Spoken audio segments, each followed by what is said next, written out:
Por costumbre, las rendiciones de cuentas se han hecho a los 100 días de gobierno o al año, luego de finalizar esos periodos, y así hasta terminar el cuatrenio. Hoy los hemos convocado en una fecha inusual, 18 meses después de haber iniciado nuestra administración, cuando no habría en realidad motivo aparente para dar un reporte. Pero es bueno que así sea, y qué bueno rendir cuentas con más frecuencia, incluso, sobre todo, cuando nadie lo está esperando. Lo hacemos porque hemos asumido este trabajo con toda la seriedad del caso, y es nuestro deber entregarle resultados a cada hombre, a cada mujer, a cada niño de nuestro país. Y puedo decir con orgullo que el año pasado logramos una ejecución del presupuesto total, una ejecución del 93.6% en nuestro primer año fiscal completo. Esa cifra iguala la mejor ejecución reportada en los últimos 12 años. Ahí, en el buen gobierno que hemos fomentado por todos lados, se ven reflejados nuestros principios básicos, que ustedes los han oído: la eficacia, la eficiencia, la transparencia y la rendición de cuentas. Llegamos a la presidencia con una promesa de campaña, muy simple, pero tan simple como contundente: dar ese salto de la seguridad democrática a la prosperidad democrática. El día de mi posición dije lo siguiente sobre qué significaba esa prosperidad, y lo recuerdo muy bien, porque es una definición que siempre he tenido en mi pensamiento. Prosperidad es una casa digna, prosperidad es un empleo formal con todas las prestaciones, prosperidad es educación, prosperidad es salud, prosperidad es bienestar y calidad de vida, prosperidad es paz, paz y seguridad en nuestros hogares, en nuestros barrios, en nuestras ciudades, en nuestro campo. Hace 18 meses dije que el presidente Uribe había sentado las bases de un país próspero. Él abonó esta tierra, la dejó fértil y nos llenó de esperanza. Y honrando ese legado, nos remangamos para seguir trabajando y para depositar las primeras semillas en ese campo. Pero no lo hemos hecho solos. Esta tierra la hemos arado en equipo, los tres bueyes del Estado de Derecho, jalando hacia el mismo lado, en una misma dirección, con un mismo objetivo: el bienestar del pueblo colombiano. El Congreso, por un lado, ha respondido de manera patriótica al llamado que hicimos de la unidad nacional. Y también recuerdo muy bien lo que dije al respecto, cuando expliqué que la unidad nacional no significaba una repartición de puestos, sino un gran acuerdo sobre lo fundamental, como tanto lo repetía Álvaro Gómez Hurtado. En otras palabras, la unidad nació para trabajar en los propósitos comunes que tenemos como nación, en vez de perder el tiempo discutiendo sobre nuestras diferencias. Hoy tenemos un activo envidiable para cualquier país del mundo. Ese activo se llama gobernabilidad, y de ella hace parte inclusive el partido que me enfrentó en la segunda vuelta de la elección presidencial. ¿Y cuál ha sido el resultado? ¿Cuáles han sido esos grandes temas nacionales que nos han acercado y que hemos discutido en el marco de esa gobernabilidad? La respuesta está en el histórico listado de reformas y de leyes aprobadas hasta ahora, de la mayor trascendencia para el presente y para el futuro de nuestra patria. Ese listado ratifica que los colombianos, por más diferencias que tengamos, compartimos entre todos los mismos anhelos y compartimos los mismos sueños. La ley de víctimas y de restitución de tierras, por ejemplo, demuestra que somos un país que en el fondo quiere reconciliarse. La aprobación de esta ley evoca nuestro deseo de sanar las heridas acumuladas durante tanto tiempo y de reparar a quienes tanto han sufrido. ¿O qué me dicen también de la reforma a las regalías? Muchos creían que esa reforma no pasaría. Pensaban que, como siempre había ocurrido, ciertos intereses muy poderosos se interpondrían al bienestar de la mayoría.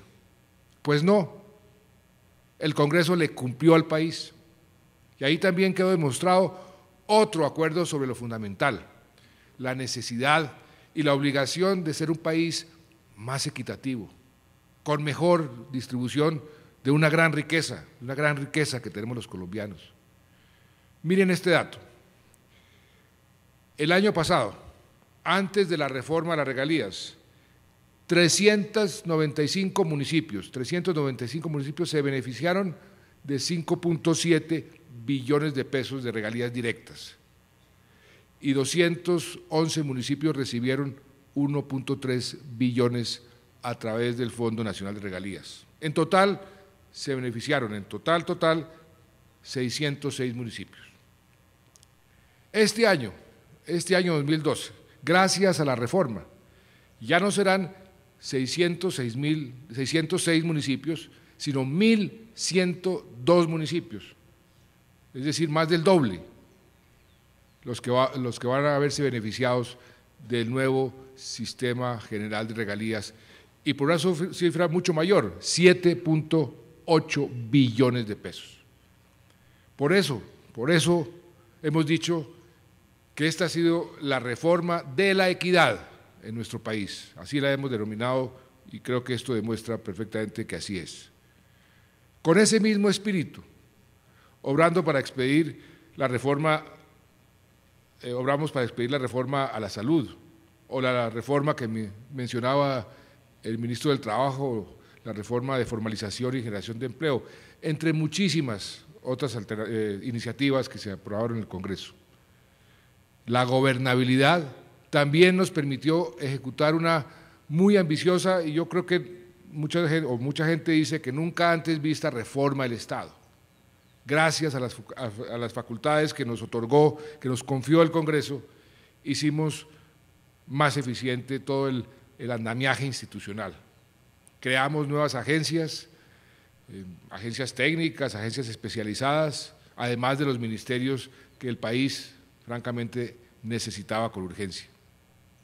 Incluso adelantamos una reforma antitrámites, alguien la llamó la gran revolución de las pequeñas cosas, para que el ciudadano se sintiera más cómodo, eliminando y simplificando procesos y requisitos absurdos, como los llamamos aquí los bogotanos, trámites hartísimos, que toda la gente tenía que hacer todos los días. Todas las acciones que hemos emprendido nos convierten en un país progresista, en un país moderno, en un país en permanente búsqueda de la equidad y de la justicia, como debe ser. Sobre la rama judicial, permítame repetir las palabras que dije en mi posesión y que bien pueden tallarse sobre piedra.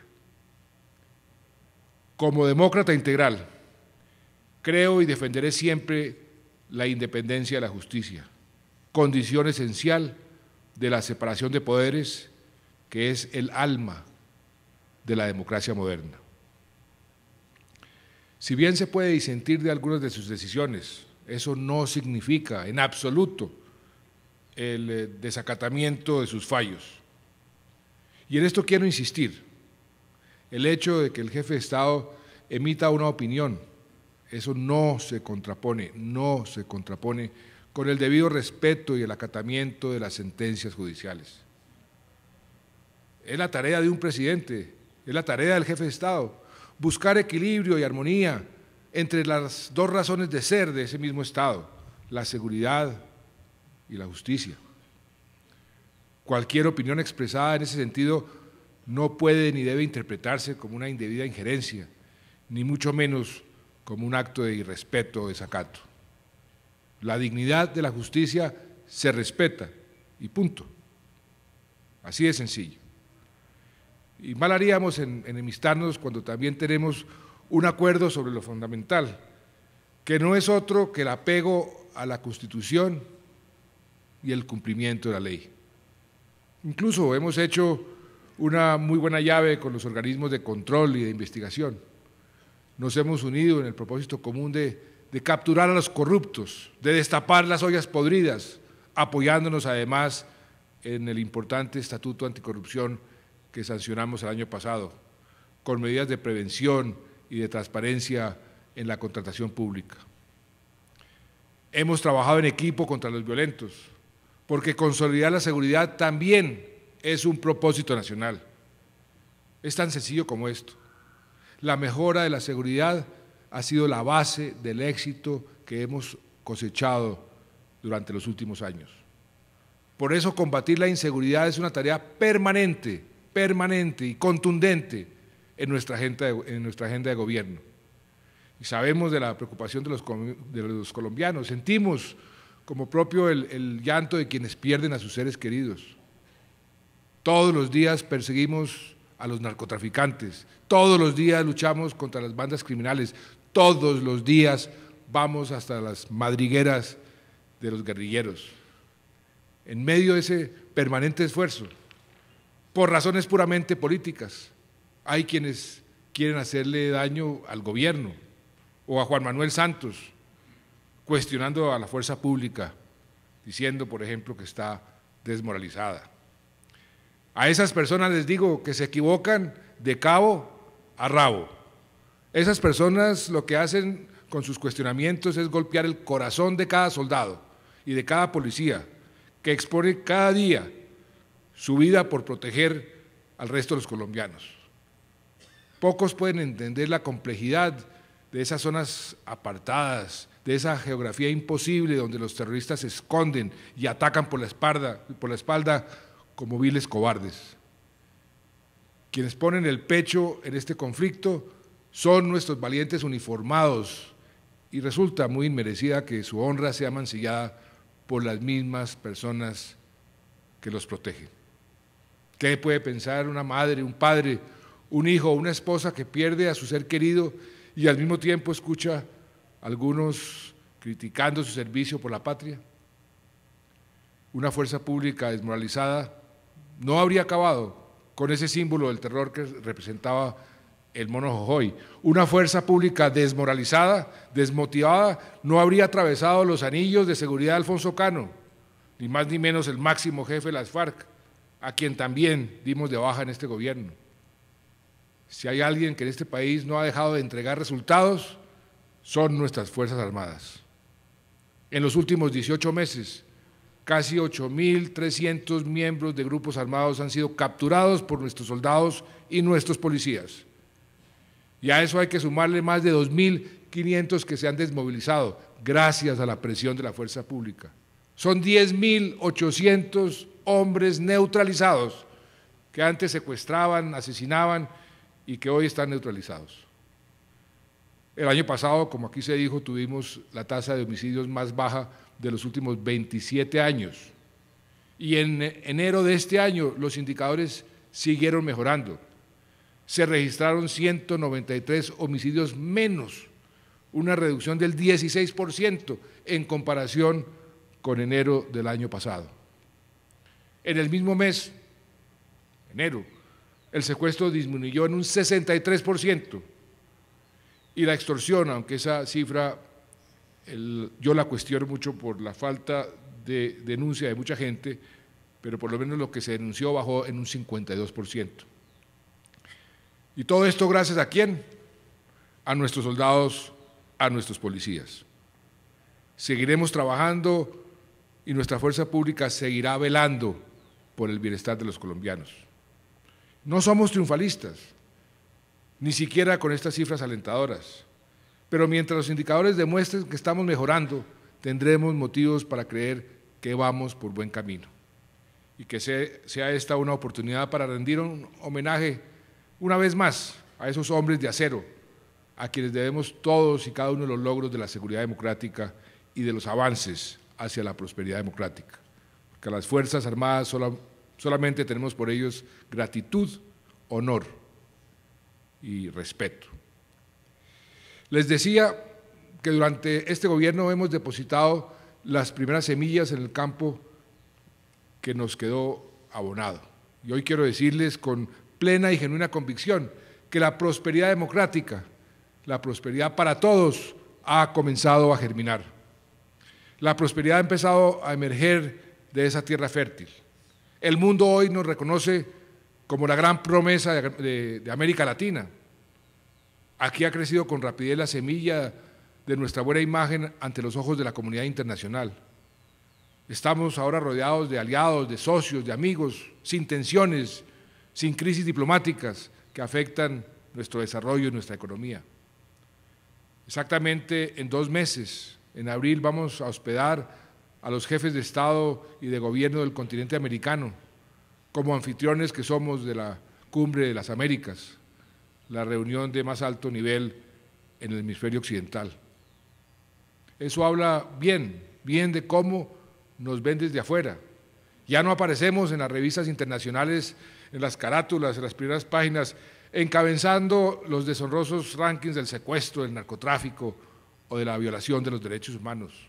Al contrario, los medios de comunicación de todo el mundo ahora nos ponen en esas carátulas, en esos titulares, reconociendo cómo Colombia se ha convertido en una estrella en ascenso, con una economía exitosa, con una democracia efectiva. Ya no nos excluyen de los más importantes foros internacionales, sino que nos reservan sillas privilegiadas para que participemos. Cada vez más países toman la decisión de eliminar ese odioso requisito de la visa para recibir a los colombianos. Ahora los tratados internacionales no quedan en veremos por cuenta de las malas calificaciones en materia de derechos humanos o de protección a los derechos laborales. De hecho, casi que está de moda firmar tratados con Colombia. Ya están en vigor los que negociamos con Canadá y Suiza. Nos estamos preparando para el TLC que aprobó el Congreso de los Estados Unidos y también estamos consolidando el acuerdo con Venezuela. Es más, tengo entendido, ministro, usted me dijo anoche que ya habían cerrado el acuerdo con Venezuela. Una buena noticia para el país. Este año, además, esperamos que el Parlamento Europeo ratifique el tratado que quedó acordado y ya me han dado las señales de que será en forma muy positiva y muy contundente. Con Turquía y Corea del Sur estamos avanzando en las negociaciones y con Japón e Israel las estamos iniciando. En definitiva, el mundo ya no nos ve de manera condescendiente, sino como una economía emergente con la que vale la pena relacionarse, hacer negocios. Y prueba de ello es que las exportaciones y la inversión extranjera rompieron todos los récords históricos del pasado. Hemos logrado consolidar una economía en crecimiento en medio de una muy difícil situación internacional. El empleo es otro ejemplo magnífico de esas semillas que hemos sembrado y que están germinando desde el suelo. Hemos creado en los 18 meses 1.9 millones de nuevos empleos, 1.9 millones de nuevos empleos. Eso significa más ingresos para los hogares, más posibilidades de una vida digna y mejores oportunidades para muchísimas familias. Y aquí ha sido clave nuestra meta del 1.000.000 de viviendas que nos propusimos y que cuando lo dijimos nos dijeron que estábamos locos. En los primeros 18 meses hemos iniciado la obra de unas 160.000 más o menos viviendas, como aquí se dijo, y la mitad de ellas son viviendas de interés social para los más pobres, generando además cerca de 460.000 empleos directos. En resumen, más empleo y más vivienda es más prosperidad para todos. Además, ha empezado a germinar la semilla del conocimiento, como lo dijo el ministro Astix. El país contaba con 2.2 millones de conexiones en Internet, ya vamos en 5.4 millones. Desde este año, la gratuidad aplica para todos los niños matriculados en las instituciones públicas de educación preescolar, básica y media, del grado 0 al grado 11, nadie tendrá que pagar un centavo por educar a sus niños y a sus niñas en los establecimientos públicos. Estamos hablando de 8.6 millones de niños que no tienen que pagar un solo peso para asistir a sus escuelas y colegios. La tasa de cobertura en educación superior ha llegado al 40%. Nuestra meta final es llevarla por lo menos al 50%, porque más educación es más prosperidad para todos. También hemos hecho importantes avances en la protección de los derechos de las mujeres. El país no puede tolerar en ningún caso la violencia contra ellas y seguiremos trabajando para protegerlas. Ese es un compromiso del Estado que ha encabezado el propio presidente de la República y me enorgullezco de hacerlo. De otra parte, ha empezado a germinar la semilla de la salud con calidad, con más calidad y con más equidad. A partir de enero rige la actualización que hicimos del POS, ofreciéndoles a los colombianos servicios de salud no por lo bajo, sino por lo alto, sin distingos de su condición social o de sus ingresos. Más de 2.2 millones, como aquí también se dijo, de colombianos han ingresado al sistema de salud en los últimos meses, alcanzando una cobertura del 96%.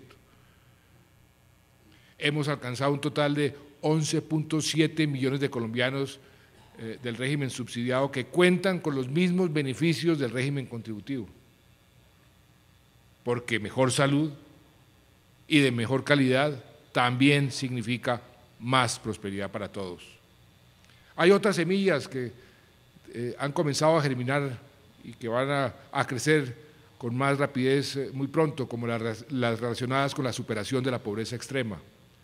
Tan solo este año esperamos sacar de la pobreza extrema a 113.000 familias, casi la tercera parte de la meta de todo el cuatrenio. Ya las tenemos identificadas, ya hemos venido haciendo una labor para irlas graduando una por una. Por eso sembramos el sector de la inclusión social y la reconciliación. Se trata de un cambio trascendental, porque eleva el tema social a la categoría de sector, tanto o más, yo diría que más importante que otros, como el sector de transporte o el sector de la minería.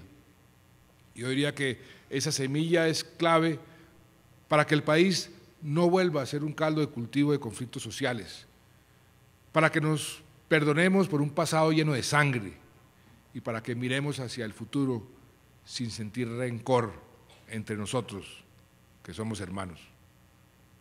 El sector de la inclusión social es toda una estructura estatal para que millones de colombianos salgan de esa pobreza a la que infortunadamente han estado condenados. De ahí también va a germinar, apoyados en la unidad de restitución de tierras, la reparación que les debemos a las víctimas, una reparación que ya comenzó. Así estamos contribuyendo desde ahora y con hechos concretos a la paz de Colombia. De eso se trata. Y permítame repetir unas palabras que dije hace 18 meses. La puerta del diálogo no está cerrada con llave. Aspiro a sembrar las bases de una verdadera reconciliación entre los colombianos, un desarme real de los espíritus construidos sobre cimientos perdurables que no alimenten falsas esperanzas, que no permitan más engaños y que no conduzcan a nuevas frustraciones en un país que desde lo más profundo de su alma ensangrentada lo que más desea es la paz. A eso solo cabe agregar que la llave del diálogo está en mi bolsillo y que no permitiremos que nadie juegue con ella. Varias veces he explicado que la mejor forma de ahuyentar la paz es hablando todo el tiempo de este tema. Y a los violentos les digo que no es con bombas ni matando inocentes como se puede abrir la puerta del diálogo. Haciendo eso, el efecto que produce es totalmente contrario. También insisto en algo que he dicho tantas veces: no necesitamos voceros, Muchas gracias, pero no necesitamos voceros, ni nacionales ni internacionales, para este asunto. No los necesitamos por ahora, todo en su momento. Solo si se dan las condiciones, el presidente de la República, como legítimo responsable del orden público, abrirá esa puerta. Mientras tanto, los colombianos debemos cuidar este cultivo llamado Colombia, que hace 10 años estaba incendiado, que tardamos muchos años en recuperar y que ahora, con las semillas que hemos sembrado, es una fuente de enormes oportunidades. El empleo ya brota de la tierra, debemos seguir promoviéndolo para mantener la buena tendencia que llevamos. Debemos cuidar la semilla de la ley de víctimas para que empiece a dar sus frutos de prosperidad, pero eso no pasará cruzándonos de brazos, sino trabajando, por ejemplo, para que este año podamos indemnizar a 35.000 familias de la violencia, víctimas de la violencia. Las semillas del sector de la inclusión social y de la reforma de las regalías también están ahí, y debemos reunir esfuerzos, el gobierno nacional, las entidades territoriales, la sociedad civil, para darle buen uso a esos recursos. ¿En pro de qué? En pro de la superación de la pobreza, en pro de la equidad regional, en pro de la equidad social, en pro de la equidad generacional. A todos mis compañeros de gobierno, a los alcaldes, a los gobernadores, a los congresistas, a todos los funcionarios, les digo, debemos seguir trabajando y trabajando cada vez con más intensidad. Debemos actuar como los marinos que van contra la corriente, remando con mucha fuerza, porque si no remamos con fuerza, retrocedemos. Vamos bien, yo diría que vamos muy bien, pero este es un desafío que requiere del sudor diario de nuestras frentes. No estamos cantando victoria, porque además, mientras mejor nos va, mientras más avanzamos, el país nos exige más, y ese es el reto que asumimos con una gran motivación. Seguiremos trabajando y seguiremos rindiendo cuentas como el día de hoy. Nadie ni nada podrá distraernos, porque juntos podremos vencer. Y en esa unidad que hemos venido construyendo poco a poco, veremos germinar más esa prosperidad democrática, esa prosperidad que todos añoramos, que es la prosperidad para todos. Muchas gracias.